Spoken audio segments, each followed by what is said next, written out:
Well, Jenna, Luka will be better tonight. And while Nick has a little Doc Rivers in him, in that he likes to, as Wild said earlier, play fast and loose with the truth.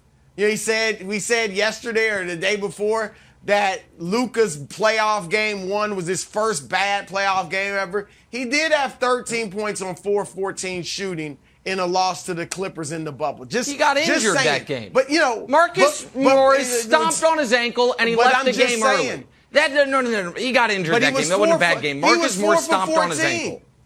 No, because Marcus Morris dirty played him. Don't you do that. Keep going. Don't you do that. No, Injured. Fast and loose. Look, why ruin a good narrative? Hey, why he was chasing Kareem. Okay, we'll go there. But look, while that's true, Nick playing fast and loose, it is also true that Luka generally is great in playoff games. There's no doubt about it.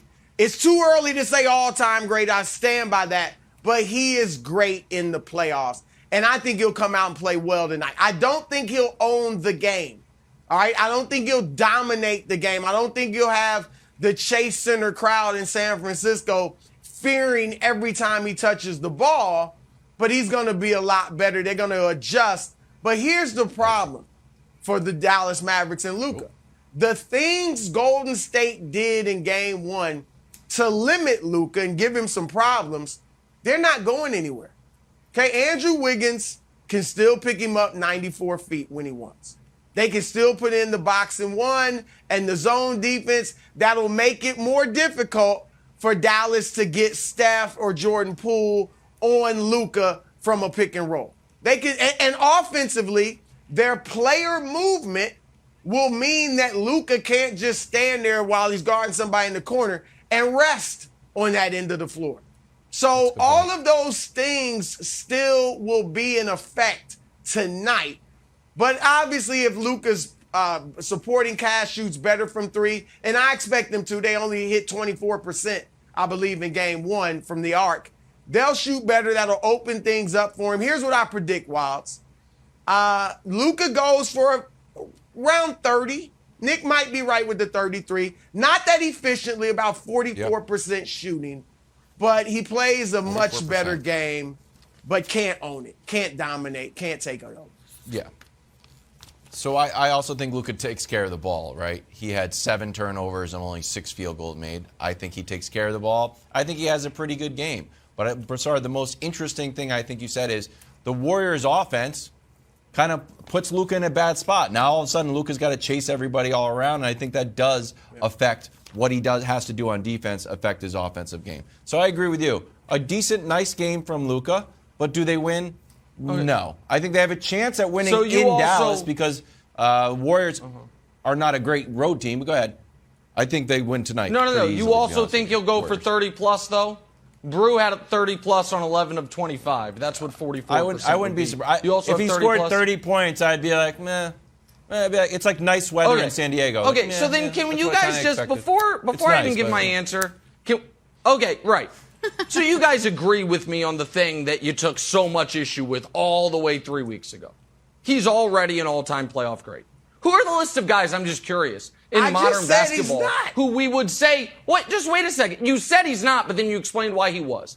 Golden State is the number 1 defense in basketball. Luka Dončić, going into this game, Golden State knows they have to stop him. He's the only all-star on the team, and you guys are both like, yeah, he'll score 30. Who else would you just give that to? Durant? Yeah. Giannis? Yeah. LeBron? Yeah. Steph? Probably not. Jimmy Butler, as great as he is? No. Tatum, is he there yet? No. He's already an all-timer. You guys are both just saying, well, of course he'll get 30. They're the number 1 defense in basketball. They go into the game knowing they have to stop him, and still, yeah, of course he'll get his 30. He's not going to. Marcus Morris isn't walking through those doors. No. You thought Ja was going to get 30 every night? I didn't. You thought Ja was going to get 30 every night? Because I didn't. Well, I don't know what he averaged in the series. I know he had the monster game, which puffed up the average. But he also. But so just hold on though. But there's a more, listen, you guys are coming around. I feel it. The audience can feel it. You don't want to admit it. I get it. It's fine. But here are some things that maybe you didn't know. Did you know that by some metrics, Dallas actually won game 1. Give me the shot quality tweet, please. Oh, look at this. Shot quality score. Dallas 107. Golden State 105. Those folks look at the shots that were taken and say, should they have been made or missed? And you know what they said? Oh, Dallas got exactly what they wanted.